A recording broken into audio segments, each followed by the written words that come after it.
On va commencer par se faire un petit café. Hein, parce que bon, dimanche matin quand même là. Hein.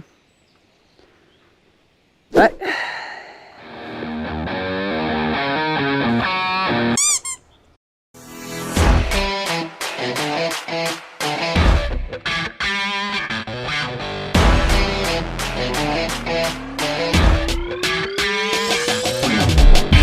Bonjour à tous, c'est Alex de l'Atelier Bicole. Comme je vous l'ai dit dans une précédente vidéo, cette chaîne c'est pour parler de tous nos centres d'intérêt. Et aujourd'hui on va parler mécanique, je vais vous présenter ma dernière acquisition. Allez.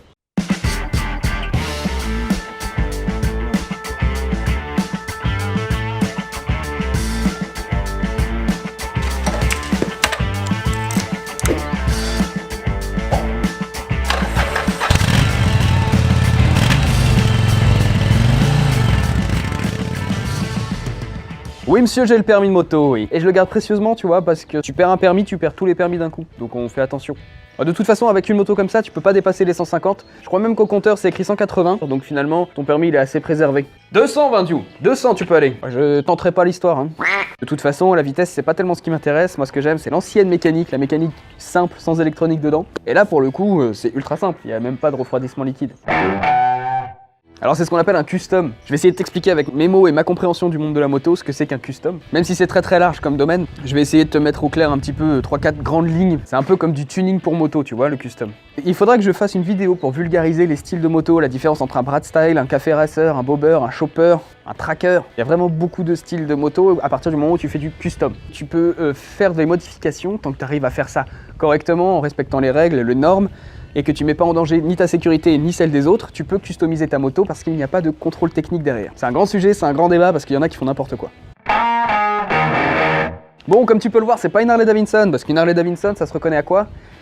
Au prix. Oui, au prix, entre autres. Mais ça se reconnaît surtout au fait que le moteur soit en V, mais à 45 degrés. Depuis le début, c'est comme ça.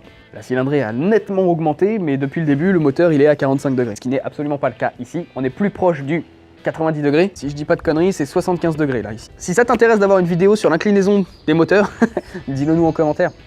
Je me ferai un plaisir d'essayer d'expliquer ça correctement. C'est une moto japonaise, c'est une moto de la marque Yamaha. Elle, c'est le XV750 pour 750 cm3. V, le moteur, et X, j'en ai aucune idée. C'est une moto qui a été fabriquée des années 80 jusqu'à la fin des années 90, et il y en a eu énormément d'exemplaires, surtout sur le marché français. Son esthétique te dit forcément quelque chose parce qu'elle a existé dans plusieurs cylindrées, de la 125 cm3 jusqu'à la 1100 cm3.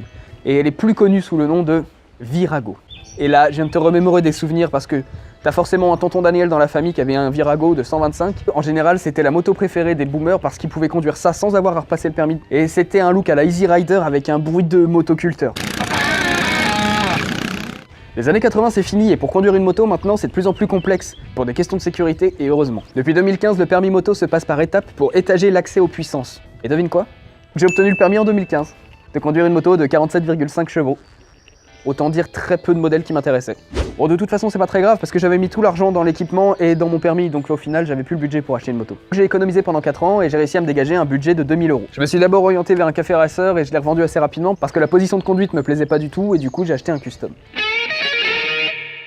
Même si le budget de base pour une belle moto neuve c'est 10 000 €, ça se déprécie beaucoup moins qu'une voiture. Des voitures, tu peux en trouver à 500, 1000, 1500 € alors qu'elle en valait 15 000 à la base.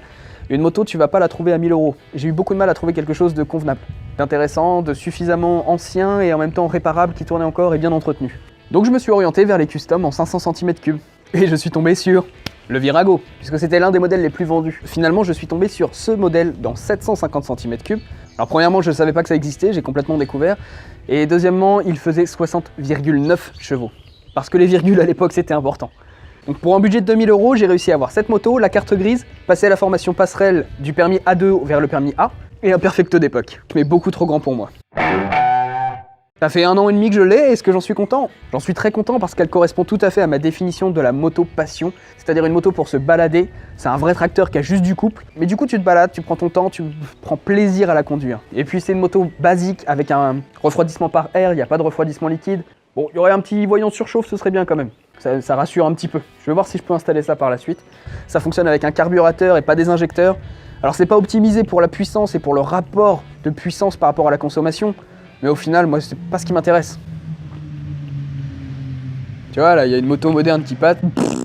Ça sent l'essence, tu vois, ça crache de l'huile, ça fait du bruit, c'est exactement ce que j'attendais. C'est de la mécanique simple à comprendre et simple à réparer. J'ai appris la mécanique en autodidacte, avec de l'aide à droite à gauche sur des rassemblements. Un jeu de clés plates et un jeu de clés à cliquer, globalement tu démontes 3/4 de la moto. Même tout. Rapport poids-puissance, on est sur plus de 200 kg pour aller moins de 60 chevaux maintenant. C'est quand même le rapport puissance d'une Countach des années 80. C'est un peu comme si je roulais avec une Lamborghini des années 80. Elle est remplie de détails qui font tout son charme. C'est le petit robinet sélecteur pour te dire quand est-ce que tu es sur la réserve. Quand tu arrives sur ta réserve, la moto commence à brouter. C'est à toi d'aller chercher le robinet comme ça sous le réservoir, de le switcher et de le passer en réserve. Tu sais, en gros, ce qui se passe, c'est que tu arrives dans le fond du réservoir, là où il y a tous les morceaux, et ça commence à encrasser le carburateur. Moi, je trouve que ça a son charme. D'ailleurs, le carburateur, ça fait partie de la mécanique pure et simple, avec un mélange air-essence qui se fait juste par une action de papillon. Et l'avantage, c'est que la plupart du temps, tous les problèmes que tu vas avoir avec cette moto, c'est lié au carburateur. D'ailleurs, il faudrait que je trouve quelqu'un pour le régler... Parce que ça se règle à l'oreille, mais franchement, c'est pas l'idéal. T'as le starter. Le starter, c'est un détail important, parce que ça, on te l'apprend pas au permis. Hein. Non. Sur le modèle XB750, c'est une transmission par cardan et pas par chaîne. Ça perd un peu de son charme, mais finalement, y a moins d'entretien.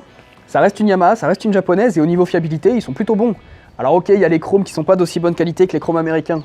Tout ça, ça reste une question d'entretien. Et il y a eu tellement d'exemplaires vendus entre 1980 et 2007, si je dis pas de bêtises, bon, toutes cylindrées confondues, que tu trouveras forcément des pièces. Bon bref, c'est tous ces petits détails qui lui donnent du charme et qui correspondent tout à fait pour moi à la définition de la moto plaisir. Tu dois la comprendre pour la conduire. Et c'est ça qui est appréciable, c'est que tu prends une moto en main pour la conduire, tu prends pas une moto juste pour aller au boulot. Alors évidemment, quand tu achètes ce genre de moto, c'est une super base pour la customisation. Et ça tombe bien, c'est ce que je vais faire. Je t'invite à aller sur internet, il y a des préparations en café racer, en brat et en bobber exceptionnelles. Je n'ai pas la prétention d'atteindre le niveau des préparations qui sont sur internet, mais j'ai déjà commencé ma petite customisation personnelle.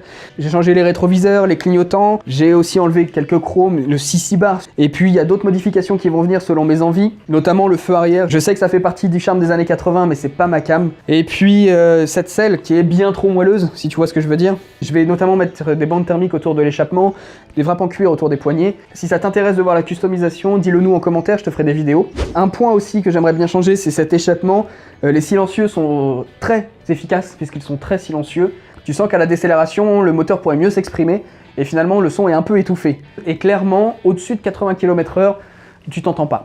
Alors ok, j'ai un casque qui est plutôt d'entrée de gamme et qui est pas très bien isolé, mais ce genre de véhicule, c'est un véhicule loisir, c'est comme une voiture ancienne, c'est là pour te créer des émotions. Et les émotions, ça passe par les sens, le toucher, l'odorat, mais surtout l'ouïe. Bon bah maintenant qu'on a fait tout le speech, on la démarre? Parce que c'est quand même un petit plaisir ça de la démarrer, non? Allez.